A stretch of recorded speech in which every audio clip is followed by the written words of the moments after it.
Gita chapter 9 verse 1. Shri Bhagavan said, "To you who do not cavil, I shall not declare this, the greatest secret, the most profound knowledge combined with experience and realizations, which having known, you shall be free from the sorrow of life." Gita chapter 9 verse 2. This virtue, this dharma, knowledge is the sovereign of all knowledges. It is the greatest secret. It is pure, most excellent, perceivable through the senses, full of virtue, everlasting, and very easy to act upon on this. Gita chapter 9, verse 3. O Padantap, one who do not have faith in the dharma, they do not attain me and just wander in the path of death and this world again and again. Those people who don't believe on the virtue of the dharma, he has to suffer again and again, and he has to come through the path of death in this world.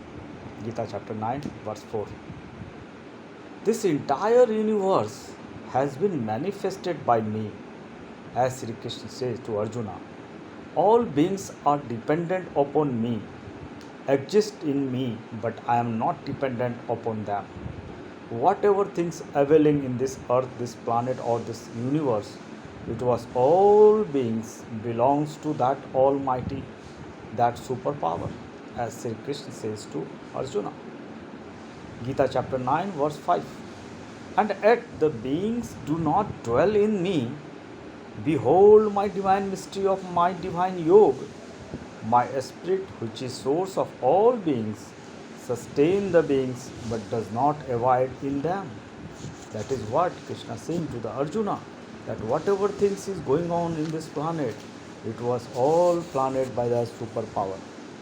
Gita chapter 9 verse 6. As the mighty wind, moving everywhere, rest always in the akasa, that is etheric space, even so known you all being rest in me finally. Gita chapter 9 verse 7. O Kante, at the end of the God Brahma's day, that is Kalpa, all beings combined into me. In the beginning of the Kalp, I create them again. So, when everything go to the rest, it go to the Almighty. Again Almighty create him for another Kalp.